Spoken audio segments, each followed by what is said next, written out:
Baiklah, Assalamualaikum warahmatullahi wabarakatuh. Sebelumnya, perkenalkan saya Aprila Dwi Putri dari Prodi S1 Keperawatan dengan NIM 1901011004. Baiklah, di sini saya akan mempresentasikan atau menjelaskan sedikit tentang sistem integumen. Sebelumnya di sini saya mengambil referensi dari buku Anatomi Fisiologi dan Biokimia Keperawatan yang ditulis oleh Anna Kardian, Chris Buana Devi, Escape. Baiklah, yang pertama yaitu anatomi fisiologi kulit atau yaitu sistem integumen. Kulit merupakan organ yang paling luas permukaannya yang membungkus seluruh bagian luar tubuh sehingga kulit sebagai pelindung tubuh terhadap bahaya bahan kimia. Jadi kulit merupakan alat untuk melindungi tubuh kita dari bahan kimia atau yang lainnya. Cahaya matahari mengandung sinar ultraviolet dan melindungi terhadap mikroorganisme serta menjaga keseimbangan tubuh terhadap lingkungan. Kulit juga merupakan indikator bagi seseorang untuk memperoleh kesan umum dengan melihat perubahan yang terjadi pada kulit. Misalnya ada terjadi pucat, kekuning-kuningan, suhu kulit meningkat dan memperlihatkan adanya kelainan yang terjadi pada tubuh atau gangguan kulit.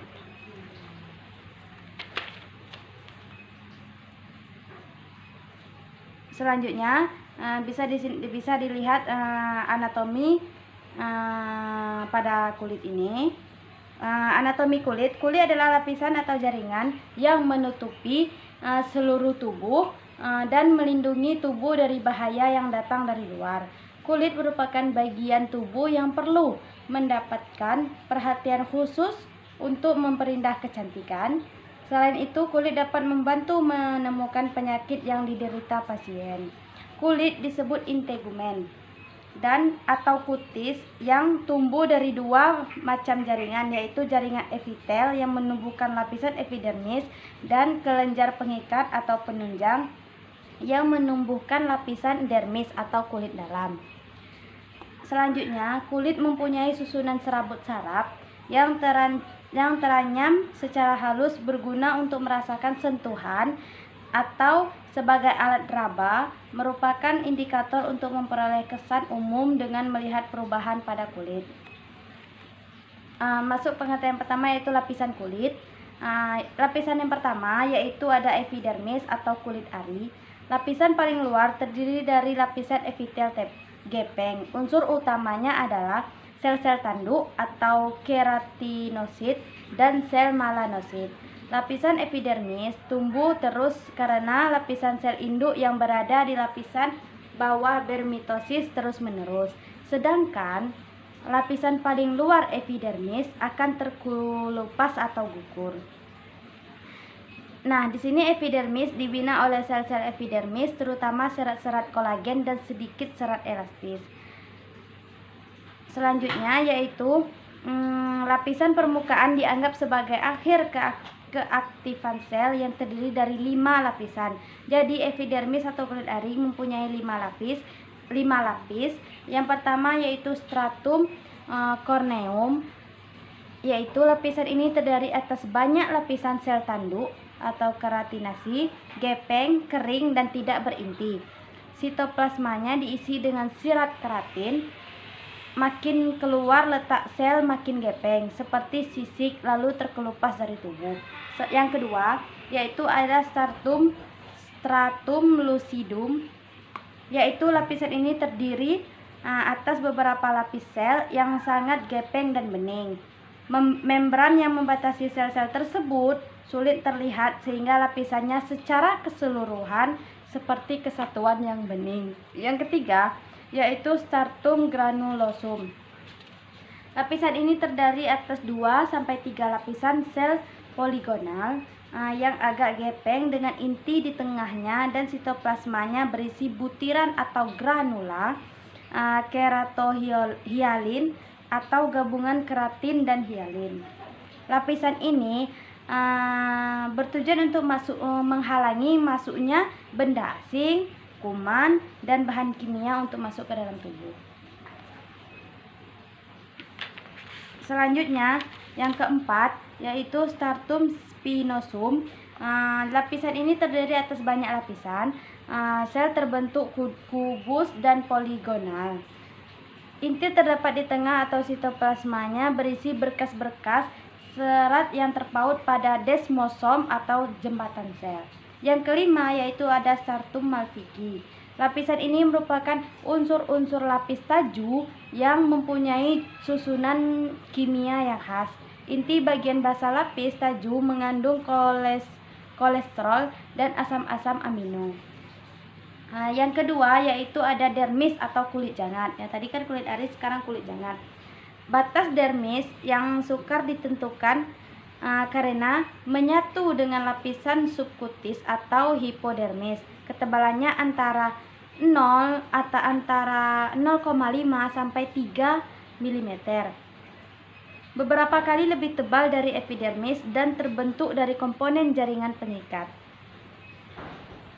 Derivat dermis terdiri atas bulu kelenjar minyak, kelenjar lendir,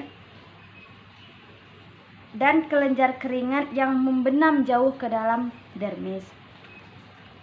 Lapisan dermis terdiri atas dua bagian. Yang pertama yaitu lapisan papila.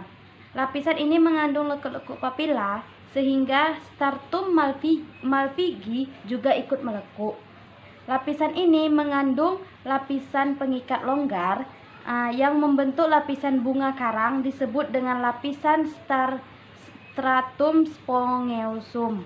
Lapisan papila terdiri atas serat kolagen halus, elastis, dan retikulum yang tersusun membentuk lapisan halus yang terdapat di bawah epidermis. Pada umumnya, papil-papil kulit jangat sangat rendah, tetapi pada telapak kaki dan telapak tangan papil tinggi, tebal, dan banyak. Yang kedua yaitu lapisan retikulosa. Lapisan ini mengandung jaringan pengikat rapat dan serat kolagen. Sebagian besar lapisan ini tersusun bergelombang, mengandung sedikit serat retikulin dan banyak serat elastin. Selanjutnya yaitu ada hipodermis atau lapisan bawah kulit. Hipodermis terdiri atas jaringan pengikat longgar, komponennya serat longgar, elastis, dan sel lemak. Sel-sel lemak membentuk jaringan lemak pada lapisan adiposa yang terdapat susunan lapis subkutan untuk menentukan mobilitas kulit di atasnya. Yang kedua yang selanjutnya yaitu ada fungsi kulit. Kulit pada manusia mempunyai beberapa fungsi. Yang pertama yaitu fungsi proteksi atau melindungi. Kulit menjaga bagian dalam terhadap gangguan fisik atau mekanis, misalnya terhadap gesekan, tarikan, gangguan kimiawi yang dapat menimbulkan iritasi. Seperti yang tadi, kulit mencegah daripada bahan kimia, kuman, ataupun yang lainnya.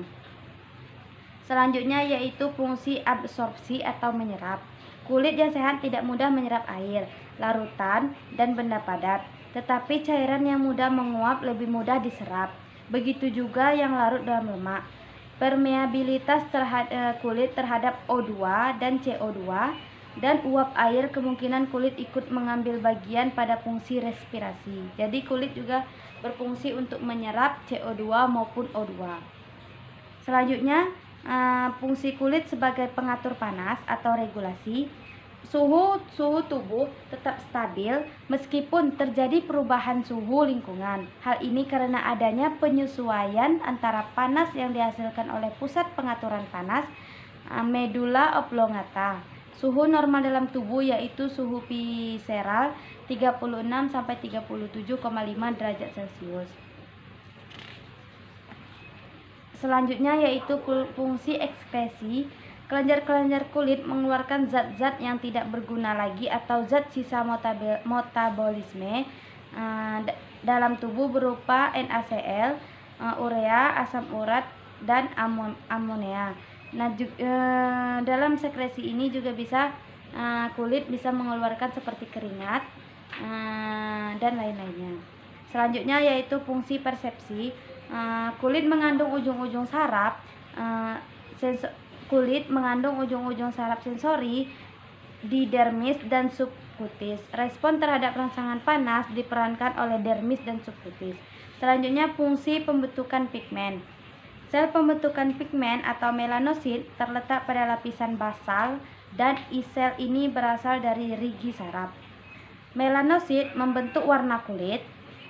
Enzim melanosum dibentuk oleh alat Golgi dengan bantuan tirosinase, ion ICU, dan O2. Selanjutnya yaitu ada fungsi keratinisasi, yaitu dimulai dari sel basal yang mengadakan pembelahan. Sel basal yang lain akan berpindah ke atas dan berubah bentuk menjadi sel spinosum. Selanjutnya yang terakhir yaitu ada fungsi pembentukan vitamin D. Dengan mengubah dehidroksi kolesterol dengan pertolongan sinar matahari, tetapi kebutuhan vitamin D tidak cukup dengan hanya dari proses tersebut. Selanjutnya kita masuk ke bagian rambut. Rambut adalah organ seperti benang yang tumbuh di kulit terutama. Rambut muncul dari epidermis atau kulit luar, walaupun berasal dari folikel rambut yang berada jauh di dalam dermis. Pertumbuhan rambut dimulai pada bulan ketiga di masa janin. Selanjutnya ada dua macam keratin rambut. Keratin lunak. Yang pertama yaitu keratin lunak. Keratin lunak terdapat pada seluruh permukaan kulit, terutama kulit tebal, yaitu pada bagian medula rambut. Yang kedua yaitu ada keratin keras. Keratin keras terdapat pada kuku, kutikula, dan korteks rambut. Rambut terdiri dari medula yang terdiri atas keratin lunak dan korteks serta kutikula yang terdiri dari keratin keras. Yang pertama yaitu ada medula, merupakan bagian tengah rambut, terdiri dari sel berbentuk runcing yang mengalami keratinisasi yang banyak dan mengandung pigmen. Yang kedua yaitu korteks, merupakan bagian terbesar dari rambut, terdiri dari sel-sel berbentuk runcing. Yang ketiga yaitu ada kutikula, merupakan membran tipis, terdiri dari sel-sel pipih atau gepeng yang mengalami keratinisasi dan transparan. Pada rambut terdapat folikel rambut. Folikel rambut terdiri dari komponen dermis dan epidermis. Pada dasarnya folikel rambut bagian dermis terlihat menonjol. Selanjutnya ada beberapa fungsi rambut, diantaranya yaitu untuk melindungi kulit dari pengaruh buruk, alis mata melindungi mata dari keringat agar tidak mengalir ke mata, bulu hidung atau fibrisae atau penyaring udara pada hidung. Selanjutnya berfungsi sebagai pengatur suhu dan pendorong penguapan keringat serta indera peraba yang sensitif. Selanjutnya ada 3 fase dalam pertumbuhan rambut. Yang fase pertama yaitu fase pertumbuhan atau anagen. Sel-sel matris melalui mitosis membentuk sel-sel baru, mendorong sel ke lebih tua ke atas. Aktivitas ini lamanya 2-6 tahun, 90% dari 100.000 folikel rambut kulit. Yang kedua yaitu fase peralihan. Masa peralihan dimulai pada penelebalan jaringan ikat di sekitar folikel rambut. Selanjutnya yang ketiga yaitu fase istirahat atau telogen, berlangsung kurang lebih 4 bulan.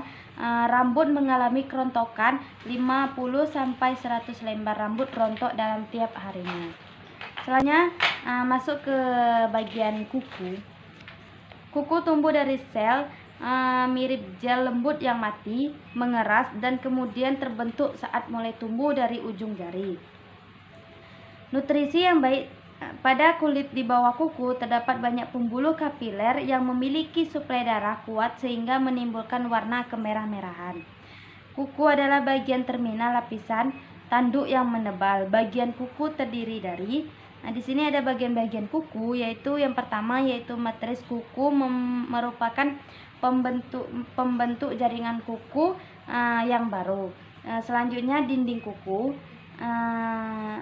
Selanjutnya ada dasar kuku atau nail bed, alur kuku atau nail crop, akar kuku, lempeng kuku atau nail plate. Lunula merupakan bagian lempeng kuku yang berwarna putih. Selanjutnya yaitu eponychium, dan yang terakhir ada hyponychium yang merupakan dasar kuku. Baiklah, mungkin hanya sekian penjelasan tentang sistem integumen dari saya. Kurang dan lebihnya saya mohon maaf. Saya akhiri dengan Assalamualaikum warahmatullahi wabarakatuh.